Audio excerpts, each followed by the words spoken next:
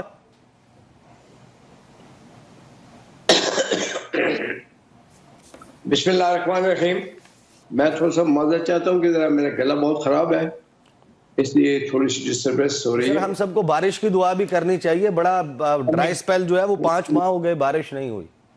اللہ تعالیٰ ہم پہ رحم کرے، ہمارے گناہوں کو معاف فرمائے اور بارش ہو جائے۔ دیکھیے گزارش یہ ہے جی کہ اس وقت جس وقت اس وقت پی کا قوانین بنائے جا رہے تھے اس وقت یہ حالات نہیں تھے جو آج کے حالات ہیں. اب آپ دیکھیے کہ پی ٹی آئی بھی یہی کہتی تھی. یہ اب آپ دیکھیے کہ آپ جس کے سوشل میڈیا آپ کے سامنے آتا ہے تو میں تو بعض اوقات بڑا حیران ہو جاتا ہوں کہ ایسی ایسی باتیں اس پہ کی جاتی ہیں جو نہ صرف انسانیت کے خلاف جاتی ہیں بلکہ ملک اور قوم کے خلاف بھی جاتے ہیں. اور مجھے بعض کا تو یہ میں پریشانی ہو جاتی ہے کہ کیا ہماری آئندہ آنے والی نسلیں اسی کی تردید کریں گی, اسی کے پیچھے چلیں گی جو یہ باتیں آج کل ہو رہی ہیں. دیکھیں بڑے ٹھنڈے دل سے سوچیں کہ سوشل میڈیا ہمیں کہاں پر لے کے جا رہا ہے. دیکھیں یہ سوشل میڈیا سر آپ کے جو تحفظات آپ بتا رہے ہیں اس میں بہت سارے جنون ہیں, جائز ہیں, جس کو ہم شیئر کرتے ہیں. ہم دیکھتے ہیں کہ سوشل میڈیا کے اوپر لوگوں کی پگڑیاں اچھالی جاتی ہیں, غلط استعمال کیا جاتا ہے. معاملہ یہ ہے کہ اس کے اوپر جب صحافتی تنظیمیں, میڈیا کے لوگ آپ سے یہ گزارش کر رہے ہیں کہ اس کا غلط استعمال ہو سکتا ہے, اس کو میڈیا کے خلاف استعمال کیا جا سکتا ہے, آپ جو سٹیک ہولڈرز ہیں ان سے بیٹھ کر مشاورت کرنے میں کیا حرج سمجھتے ہیں؟ نہیں, میں تو ذاتی طور پر مطلب یہ پالیسی نہیں پتا, کیونکہ یہ بیسیکلی تو ہمارے جو انفارمیشن منسٹری ہے یہ ان کا کام ہے کہ وہ دیکھیں ان معاملات کو.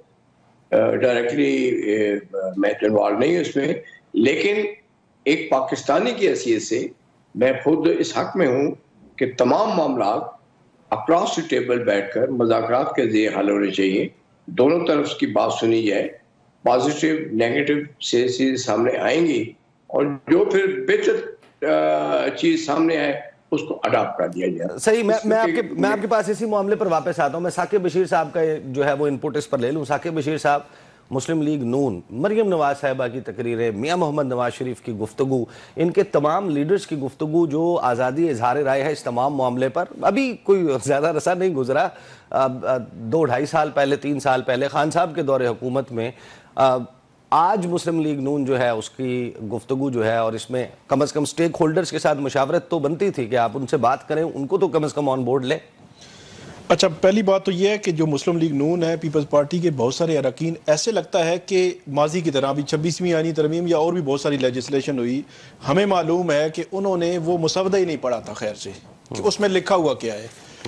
دوسری جو بات شیخ صاحب کر رہے ہیں, جو پہلے لاز موجود ہیں پیکا کے, یہ 2016 کے, اس میں اس سارے کے خلاف کاروائی پہلے ہی کر سکتی ہے جو ایف آئی اے ہے, کہ کوئی بھی اگر اس قسم کی کوئی بات کرتا ہے, کوئی چیز کرتا ہے, تو پہلے ہی وہ کاروائی کا رستہ رکھا گیا ہے. اب معاملہ کیا ہے, اب مسئلہ یہ ہے کہ آپ نے اتنا کھلے عام بات کر دی ہے. ہم یہاں پہ بیٹھ کے اگر پارلیمنٹ پہ, وزیر اعظم پہ تنقید کریں گے, وہ سمجھیں کہ نہیں یہ تنقید نہیں ہے, تو وہ جناب پیکا ایف آئی اے آ جائے گی, اٹھا کر لے جائے گی اور اس کے خلاف کاروائی شروع کر دے گی.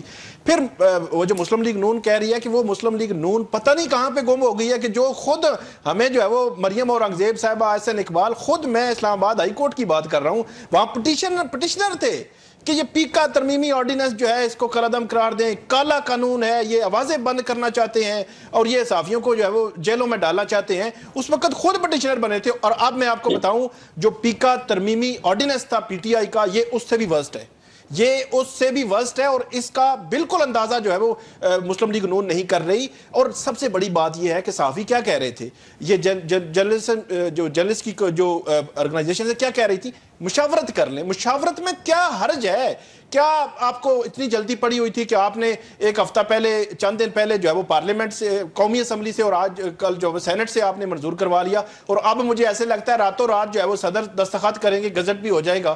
مطلب یہ ہے کہ آپ پورے جہان کو جیلوں میں ڈلوانا چاہتے ہیں, یہ مناسب نہیں ہے. آج مسلم لیگ نون حکومت میں ہے, کل اپوزیشن میں ہوں گے, کل کوئی اور حکومت میں ہوگا, تو انہی کے خلاف استعمال ہوگا. ایک آخری بات بڑی انٹرسٹنگ, تقریباً میرے خیال میں 8 اپریل یا 7 اپریل کو نا پیکا ترمیمی آرڈیننس اسلام آباد ہائی کورٹ نے کالعدم قرار دیا. اس پہ ہم تنقید کرتے تھے تو پی ٹی آئی والے گالی نکالتے تھے. 10 کو وہ ان کی گورنمنٹ چلی گئی, 11 سے ان کے خلاف جو ہے وہ ایف آئی اے حرکت میں آ گئی, پولیس حرکت میں آ گئی. تو انہوں نے دعائیں مانگی کہ شکر ہے کہ جو ہے وہ کورٹ نے اس کو کالعدم قرار دیا تھا, وگرنہ انہی کے خلاف یہ استعمال ہونا تھا. تو اس لیے آپ اپنے آپ کو اس کی جگہ رکھ کر دیکھیں کہ آپ کر کیا رہے ہیں. اتنا کھلے عام اچھا آپ قومی اسمبلی جو پارلیمنٹیرینز ہیں یا صوبائی اسمبلی کے پارلیمنٹیرینز ہیں ان پہ بات نہیں کر سکتے, آپ ججز پہ بات ہی نہیں کر سکتے. او بھائی یہ سارے جو ہے نا وہ ہیں مطلب ان کے پاس عہدے ہیں, ان پہ قومی خزانے کے خرچ ہو رہے ہیں, کیوں نہیں ہم تنقید کر سکتے؟ بات یہ ہے کہ جن کو آپ روکنا چاہتے ہیں نا ان کو روکنا مقصد ہی نہیں ہے. فیک نیوز تو بہت سارے منسٹرز بھی کوئی بات کر جاتے ہیں پریس کانفرنس میں, بعد میں پتہ چلتا ہے وہ بات تو تھی ہی نہیں, ٹویٹ کر دیتے ہیں بعد میں پتہ لگتا ہے وہ بات تھی نہیں. تو فیک نیوز کون پھر کس کے آئے گا, پھر ڈٹرمن کون کرے گا کہ یہ مس انفارمیشن ہے یا یہ جو ہے وہ صرف تنقید ہے یا یہ الزام ہے؟ یہ ڈٹرمن کون کرے گا؟ آپ نے اتنا کھلے عام ایک ایسی اتھارٹی بنانے جا رہے ہیں جو گورنمنٹ خود اپوائنٹ کرے گی, خود اپوائنٹی ہوں گے ان کے, اور وہ جو ہے وہ کن کے خلاف استعمال ہوں گے؟ گورنمنٹ کے خلاف استعمال نہیں ہوں گے. سینکڑوں ایسے بیانات ہیں اہم حکومتی وزراء کے گزشتہ 3 سالوں میں جس میں انہوں نے بہت سارے دعوے کیے, ویڈیوز کا بتایا, آڈیوز کا بتایا, انڈینائبل جو ہے وہ پروفز کا بتایا, لیکن وہ کبھی سامنے نہیں آئے. تو وہ اب وہ فیک نیوز تھی یا وہ جینون نیوز تھی؟ شیخ آفتاب صاحب, معاملہ یہ ہے کہ ابھی جو گفتگو کی ہے ثاقب بشیر صاحب نے, اگر اس گفتگو کو کوئی XYZ شخص جو ہے وہ کسی بھی تھمبنیل کے ساتھ, کسی بھی ٹائٹل کے ساتھ سوشل میڈیا پر اپلوڈ کر دیتا ہے, کہیں کی بات کاٹ کر کہیں جوڑ دیتا ہے, ثاقب بشیر صاحب صفائیاں دیتے رہ جائیں گے. اگر آپ چاہیں گے, حکومت وقت چاہے گی, وہ مقدمہ ہو جائے گا, ثاقب بشیر صاحب کو اٹھا لیا جائے گا, بعد کی بعد میں دیکھی جائے گی کہ انہوں نے اصل میں یہ بات کہی تھی یا نہیں کہی تھی, سوشل میڈیا پر اپلوڈ کرنے والا کون تھا, اس کی ہیڈ لائن نکالنے والا کون تھا. یہ وہ مسائل ہیں جن کو بیٹھ کر قانون سازی میں درست کیا جا سکتا تھا, جو معذرت کے ساتھ نہیں ہوا. دیکھیں بات یہ ہے کہ ایسا نہیں ہوگا. ہمیشہ سچ سچ ہوتا ہے اور جھوٹ جھوٹ ہوتا ہے, اور یہ ایک نظام قدرت ہے کہ سچ ہمیشہ سامنے آ کر رہتا ہے. دیکھیں ایک عرصہ دراز سے سیاست کر رہا ہوں, سیاست کے میدان میں ہوں. ہم نے حکومتیں بھی دیکھی ہیں, مشرف صاحب کا ماشاء اللہ بھی دیکھا ہے, عمران صاحب کی سخت گیر حکومت کا بھی سامنا کیا ہے, لیکن میں نے یہی دیکھا ہے کہ ہاتھ انہی پہ ڈلا ہے جو گناہگار تھے. جو گناہگار نہیں تھے ان پر ہاتھ نہیں ڈلا. یعنی خان صاحب کے دور میں بھی آپ کہہ رہے ہیں کہ اگر رانا ثناء اللہ پر, اگر خواجہ سعد رفیق پر, اگر جو ہے وہ باقی آپ کے لوگوں پر, احسن اقبال صاحب پر, آپ لوگوں پر مقدمات ہوئے تھے, وہ بھی گناہگار پر ہی ڈلے تھے, کسی اور شخص پر نہیں ڈلے؟ آپ میری بات کو دوسری طرف لے کے جا رہے ہیں. دیکھیں بات یہ ہے کہ زیادتیاں تو ہر دور میں ہوئی ہیں, کون سا دور ہے جس میں زیادتی نہیں ہوئی؟ لیکن کہنے کا مقصد یہ ہے کہ یہ تو انتقامی کارروائیاں تھی. یہ کوئی ایسی بات تو نہیں تھی کہ رانا صاحب نے ہیروئن کا کاروبار کرتے تھے یا ان کی گاڑی سے ہیروئن پکڑی گئی یا احسن اقبال صاحب پر. یہ تو ایک وہ ان کے خلاف ایک سخت گیر اقدامات تھے جو ان کے خلاف اٹھائے جا رہے تھے. یہی تو شکوہ ہے, یہی تو شکوہ ہے کہ پھر آپ نے کیا, یہی تو شکوہ ہے سر آپ سے کہ آپ نے پھر کیا سیکھا. یہ ثاقب بشیر صاحب میرے ساتھ بیٹھے ہوئے ہیں, یہ اور متی اللہ جان پیمز ہسپتال میں ایک سٹوری کور کرنے کے لیے موجود تھے. اب حکومت کو ان کی کسی بات سے شکوہ ہے اور بات سمجھ آتی ہے. جو ان کو اٹھانے کے بعد FIR دی گئی تھی وہ یہ کہ ان کی جیب سے آئس برآمد ہوئی, نشاور ادویات برآمد ہوئی, یہ نشے میں دھت تھے, انہوں نے پولیس والوں سے اسلحہ چھین کر پولیس کو یرغمال بنا لیا, ان کو سپر مین, بیٹ مین, سپائڈر مین, پتہ نہیں کیا کیا بنا کر پیش کر دیا.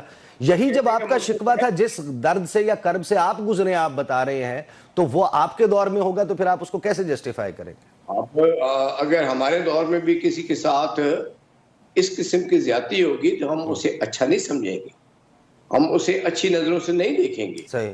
ہم چاہیں گے کہ کوئی بھی دور ہو حق اور سچ کا ساتھ دینا چاہیے. اس لیے میں آپ سے کہوں گا کہ اگر یہ قوانین پاس ہو بھی گئے ہیں تو بھی کون سا وقت گزر گیا ہے, اب بھی وقت ہے. وقت کا تقاضا یہ ہے کہ گورنمنٹ آپ لوگوں کے ساتھ بیٹھ سکتی ہے, اب بھی بات ہو سکتی ہے, اب بھی ترمیم ہو سکتی ہیں. کوئی یہ وقت چلا نہیں گیا. اب تو سر یہی طریقہ ہے کہ صدر مملکت اعتراض لگا کر بھیج دیں بل کو, اور آپ آپ اس کے اوپر کوئی تھوڑا سا سرنو جائزہ لے لیں. مجھے بریک پہ جانا ہے. شیخ آفتاب صاحب میرے ساتھ رہیے, مجھے بریک پہ جانا ہے, بریک سے واپس آئیں گے, گفتگو کا سلسلہ جاری رہے گا. Welcome back after the break. گفتگو کا سلسلہ جاری ہے. ثاقب بشیر صاحب اور شیخ آفتاب صاحب میرے ساتھ موجود ہیں. ثاقب بشیر صاحب, حکومت جو ہے وہ 26ویں آئینی ترمیم لانے سے پہلے یہ کہتی رہی کہ اس سے پاکستان میں عدل و انصاف کا بول بالا ہوگا. یہ ترمیم اور قانون سازی اس لیے کی جا رہی ہے کہ عام شخص کو جو ہے سائل کو انصاف نہیں ملتا. آج پاکستان کی دوسری بڑی عدالت کے سینئر پیونی جج جسٹس محسن اختر کیانی کہتے ہیں کہ یہ 26ویں آئینی ترمیم تو ایک خط کے نتیجے میں آئی ہے. آپ کیا اس پہ تبصرہ کریں گے, اس تمام جو گفتگو آج کی ہے, اور پھر اس کے چیلنج کرنے کے حوالے سے انہوں نے کہا کہ وہ جو سنی جائے گی اس پہ فل کورٹ بیٹھے گا. پہلی بات تو یہ ہے کہ یہ جو 26ویں آئینی ترمیم لائی گئی, جو کچھ اس میں ہے اس کا اگر بالکل خلاصہ بیان کریں تو وہ یہ ہوتا ہے کہ حکومت نے عدلیہ پر کنٹرول ہر لحاظ سے رکھنے کی کوشش کی ہے. وہ ججز کی تعیناتی ہوں, وہ بنچز کی تشکیل ہو, وہ جس لیول پر آپ مرضی لے کر جائیں, چیف جسٹس کی تعیناتی ہو, وہ ہر جگہ پہ, بلکہ شیخ صاحب جو ہے وہ ممبر بھی ہیں جوڈیشل کمیشن کے. مطلب آپ اس وقت اگر ملک کا کوئی پاورفل کمیشن ہے نا, وہ جوڈیشل کمیشن اور وہ 11 فروری کو بیٹھنے جا رہا ہے. 11 فروری کو اس کو بیٹھنا بھی ہے. اور تو 26ویں آئینی ترمیم کا تناظر یہ ہے, میں ایز اے جرنلسٹ بات کر رہا ہوں, ایز اے کورٹ رپورٹر بات کر رہا ہوں, تو جو 6 ججز کا خط تھا وہ بنیادی طور پر جوڈیشل ہسٹری میں پہلی دفعہ ہوا کہ ہر جج نے اپنی ایک روداد بتائی کہ فلاں کیس تھا فلاں. میں تو یہ سمجھتا ہوں کہ مسلم لیگ نون کے دور میں جوڈیشری کے حوالے سے اس قسم کی شکایات آتی تھی تو یہ خود کہتے تھے کہ نہیں یہ غلط ہو رہا ہے, ہمارے خلاف جو ہے وہ عدالتیں استعمال ہو رہی ہیں. اور اب جب اگر کسی اور کے خلاف استعمال ہو رہی ہیں تو ان کو تو یہ کہنا چاہیے نہیں نہیں اس کے خلاف بھی استعمال نہیں ہونے چاہیے. تو یہ بالکل پشت پر کھڑے ہو گئے. نہیں مطلب بالکل. اور اب کی بار بھی ججز نے بات وہی کی ہے, گھما کے کی ہے, لیکن انہوں نے ہر ایک نے وہی بات کی ہے. اور ایک پولیٹیکل فگر کے خلاف کیس تھا جس میں مداخلت کے چیزیں آ رہی تھیں, اور اس میں ظاہری سی بات ہے وہ جو خط آنا, مداخلت, اس قسم کی چیزیں جب اتنے لیول پہ ڈسکشن شروع ہو گئی, بلکہ لاہور اور پشاور اور بلوچستان ہائی کورٹس کے ججز نے بھی کچھ لکھ دیا, تو چیزیں اتنی آگے بڑھ رہی تھیں, تو اس کو پھر کنٹرول کرنے کے لیے بظاہر جو ہے وہ 26ویں ترمیم آئی. اور 26ویں ترمیم پہ کام بھی اس کے بعد جو ہے شروع ہوا تھا. 25 مارچ کو کیوں خط لکھا گیا تھا, تو وہ انہوں نے اس تناظر میں بات کی. دوسری بات تو وہ بڑی جینوین بات کر رہے ہیں کہ 26ویں ترمیم کو سپریم کورٹ کے فل بینچ کو سننا چاہیے. 16-17 ججز ہیں. اب یہ ہے کہ شیخ صاحب جو ہے وہ شیخ صاحب بتائیں گے کہ 8 ایڈ کر رہے ہیں. شیخ صاحب یہ بتائیے کہ 11 فروری کو جہاں ہمیں پتہ چلتا ہے کہ 26ویں آئینی ترمیم چیلنج ہوئی ہے, 3 ہفتے کے لیے وہ ملتوی ہوتی ہے, 2 گھنٹے کے اندر ایک نوٹس آتا ہے کہ 11 فروری کو جوڈیشل کمیشن آف پاکستان بیٹھنے جا رہا ہے اور 8 نئے ججز کی تعیناتی ہوگی. اب ظاہر ہے کہ اب ججز تو تعینات آپ نے کرنے ہیں, قانون سازی ہو گئی, تعداد 34 کر دی, فی الوقت 8 ججز, بعد میں آپ شاید اور بھی ججز رکھ لیں. لیکن یہ جو کیس ہے 26ویں آئینی ترمیم کا, اس کو یہ جو 8 نئے ججز آ جائیں گے, یہ فل کورٹ کا حصہ تصور ہوں گے, یہ اس کو اوپر سماعت کریں گے, یا پھر وہی فل کورٹ سنے گا جو 26ویں آئینی ترمیم سے پہلے ایک فل کورٹ موجود تھا؟ گزارش یہ ہے جی کہ جہاں تک آئینی ترمیم کا تعلق ہے, یہ پارلیمنٹ کا استحقاق ہے, اس کو کسی جگہ چیلنج نہیں کیا جا سکتا. جب پارلیمنٹ ایک قانون بناتی ہے یا آئین بناتی ہے تو پھر کوئی اتھارٹی ایسی نہیں کہ اس میں کوئی ترمیم لا سکے یا اس کو جو ہے وہ ہٹا سکے, ماسوا کے جب آپ مارشل لا لگا دیتے ہیں اور قانون کو آپ جو ہے بالا طاق رکھ دیتے ہیں. تو یہ کہنے کا مقصد یہ ہے جی کہ دیکھیں, میں ایک بات بڑی اچھی میں نے جو دیکھی ہے جوڈیشل کمیشن کے ممبر کی حیثیت سے, کہ وہاں بڑے صاف شفاف طریقے سے معاملات چلائے جاتے ہیں. ہم نے 2 جج اپائنٹ کیے یہاں پر اسلام آباد کورٹ میں کیے. سر آپ کے پاس نمبر جہاں پر پورا ہے وہاں پر صاف شفاف ہی چل رہا ہے نا. یہ تو ہم نے 26ویں آئینی ترمیم میں جہاں نمبر پورا نہیں تھا وہاں پر طریقہ اور تھا. نہیں, یہاں اندر بھی اب بھی جو طریقہ کار ہے, یہ ایک اچھی بات ہے کہ بڑے ایک صاف ستھرے انداز سے بات کی بھی جاتی ہے, بات سنی بھی جاتی ہے اور بات سنائی بھی جاتی ہے. اس میں کوئی ایسے ابہام والی بات نہیں ہے. تمام ججز ایکول رسپیکٹ پے کی جاتی ہے ان کو. تو کہنے کا مقصد یہ ہے جی کہ پہلی بات تو یہ ہے نا کہ آپ کیسے جو ایک کانسٹیٹیوشن امینڈمنٹ قومی اسمبلی کرتی ہے یا سینٹ اس کو پاس کر دیتی ہے, تو آپ اس کو کیسے وڈرا کر سکتے ہیں یا اس میں کیسے آپ ترمیم لا سکتے ہیں؟ کون سا آئین آپ کو یہ کہتا ہے، کون سا قانون جو ہے اس بات کی اجازت دیتا ہے؟ لہٰذا میں ایک نیشنل اسمبلی کے ممبر کی حیثیت سے یا نمائندے کی حیثیت سے یہ کہوں گا کہ یہ ہمارا استحقاق ہے، اس کو کوئی نہیں لے سکتا۔ سر یہ بتائیں کہ جو جسٹس محسن اختر کیانی نے گفتگو کی ہے، اب اگر ہم دیکھیں کہ وہ سینئر پیونی جج ہیں اسلام آباد ہائی کورٹ کے، ابھی جو آپ 8 ججز لگا رہے ہیں، اگر ان میں آپ جسٹس عامر فاروق صاحب کو لے آتے ہیں اوپر سپریم کورٹ آف پاکستان میں، تو ٹیکنیکلی جسٹس محسن اختر کیانی کو چیف جسٹس اسلام آباد ہائی کورٹ ہونا چاہیے۔ As member of judicial commission کیا آپ یہ بتا سکتے ہیں کہ جسٹس محسن اختر کیانی جب وہ یہ تقریر کر چکے ہیں اور وہ خط لکھنے والے ججز میں شامل ہیں، اور اب جوڈیشل کمیشن کے پاس ان ججز کی پرفارمنس، پوسٹنگ، ٹرانسفرز، ان تمام چیزوں کا اختیار بھی ہے، تو آپ ججز کی جو بیسیکلی جتنی بھی اتھارٹی ہے وہ آپ لوگوں کے ہاتھ میں آ گئی، جس کو جہاں چاہے ٹرانسفر کر دیں، جس کو لگانا ہے لگائیں، جس کو نہیں لگانا اس کو نکال دیں۔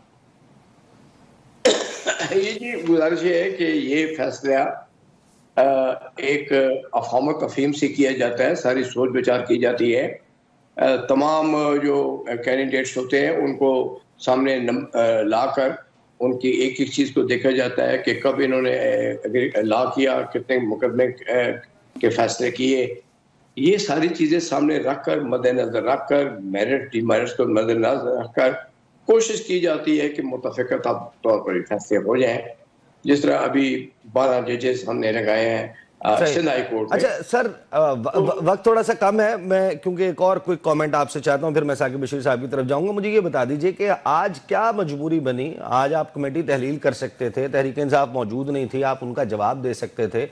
آخری جب نشست ہوئی تھی 16 جنوری کو، اس دن تو حکومت نے بڑی دھواں دھار پریس کانفرنس کی، آپ نے کہا کہ یہ مطالبہ بھی ٹھیک نہیں ہے، پریما فشائی میں یہ بھی نہیں ہے ٹھیک، تحریک انصاف جو جوڈیشل کمیشن مانگ رہی ہے وہ بھی نہیں بن سکتا۔ آج آپ یہی پریس کانفرنس یا اعلامیہ جاری کر دیتے اس کمیٹی کا، پھر کمیٹی تحلیل بھی نہیں کی، وہ بھی جاری رہے گی، یہ کیا ہوا ہے؟ یہ دیکھیں، بات یہ ہے کہ آج کے لیے انہیں انوائٹ کیا گیا تھا، تو بھئی جو مطالبات آپ نے پیش کیے ہیں کمیٹی کے سامنے، ان کا جواب بھی تو آپ کمیٹی کے سامنے آ کے سنیں نا۔ اب یک طرفہ کارروائی تو ہم نہیں کر سکتے تھے کہ آپ آئیں نہیں اور ہم یک طرفہ طور پر کوئی فیصلہ دے دیں اور یک طرفہ طور پر اپنے کمنٹس دے دیں، یہ تو مناسب بات نہیں ہے۔ آپ نے ایک ڈیمانڈ کی ہے، اس ڈیمانڈ کا جواب بھی تو آپ آ کے پارٹی میٹنگ میں سنیں نا جی۔ تو آج کا دن فکس کیا گیا تھا فرام دی اسپیکر صدر صادق صاحب، تو آپ کا فرض تھا کہ آپ کمیٹی میں آتے، کمیٹی میں بیٹھتے، بلکہ اس سے پہلے 2 دن پہلے ہی آپ لوگوں نے اعلان کر دیا تھا کہ نہیں ہم وہاں پر نہیں بیٹھیں گے، اور کیا کہ جی جوڈیشل کمیشن بنا ہے۔ وہ جی جوڈیشل کمیشن تو تب بنتا ہے کہ اگر کوئی چیز پردہ سکرین صحیح، پیچھے ٹھیک ہے شیخ آفتاب صاحب، آپ ثاقب بشیر صاحب، وہ آپ تو یہ کہہ رہے ہیں کہ وہ آتے ہمارا جواب سنتے، 16 تاریخ کو جواب تو سنا دیا تھا، آج بھی سنا سکتے تھے، کیا مجبوری ہے حکومت کی؟ وہ آج کمیٹی تحلیل کر دیتی، مذاکرات کے سماپت ہونے کا اعلان کر دیتی۔ میرا خیال ہے 16 کو آپ کو یاد ہوگا، 16 کو 7 دن جو خود جو پریس ریلیز جاری ہوئی تھی اس میں دیے گئے تھے، تو 7 تو 13 23 24 کو بنتے تھے، چلیں 2-4 دن کا فرق پڑ جاتا ہے، لیکن عمران خان صاحب کی جانب سے جو میں نے سنا اڈیالہ جیل میں، انہوں نے کہا کہ کیونکہ ہم نے کمیشن کا کہا تھا آپ کمیشن قائم کر دیں تو پھر ہم آگے بڑھیں گے، مطلب یہ ہے کہ گورنمنٹ جب کمیشن اناؤنس کر دے اس کے بعد ٹی او آر پہ بیٹھ کے جو بات ہو سکتی تھی۔ تو میرا یہ خیال ہے کہ اتنا مشکل بھی نہیں تھا، جب گورنمنٹ بڑا کلیئر ہے 26 نومبر کے حوالے سے کچھ ہوا ہی نہیں ہے، تو پھر اس میں کچھ چیز چھپانے والی تو نہیں۔ اگرچہ اسلام آباد کے کسی بھی آپ ہاسپٹل میں جائیں 26 نومبر کا کچھ ڈیٹا لینے کی کوشش کریں تو وہ کہتے ہیں نا اس حوالے سے بالکل آپ نے بات نہیں کرنی، اور سی سی ٹی وی فوٹیج کا وہ کہتے ہیں نام ہی نہ لیں، 26 نومبر تاریخ میں ہی نہیں تھا، تو اس لیے گورنمنٹ جو ہے اس کو اتنا سٹانس ان کا کلیئر ہے، کچھ ہوا ہی نہیں تو پھر بنوا دیتے۔ ٹھیک ہے، وقت ختم ہو گیا۔ ثاقب بشیر صاحب، شیخ آفتاب صاحب، بہت بہت شکریہ۔ بہت ہی جو ہے وہ ایک فاسٹ پیسڈ ڈیولپمنٹس کا وقت ہے، پاکستان تحریک انصاف اپنے بات پر قائم ہے، اور ایک اٹر کنفیوژن، شیئر کنفیوژن کہیں گے کہ حکومت کہتی ہے وہ 7 ورکنگ ڈیز تھے جس کے بعد ہم نے جواب دینا تھا، تحریک انصاف کہتی ہے کہ 7 دن کے اندر اندر جواب دینا تھا، اور وہ جو ایک اپرچونٹی کریٹ ہوئی تھی کہ سیاسی استحکام لایا جائے ملک میں، اپوزیشن اور حکومت کے درمیان کوئی راستہ نکلے، وہ راستہ کہیں گم ہو کر رہ گیا۔ اب تک کے لیے اتنا ہی، اجازت دیجیے، اللہ حافظ۔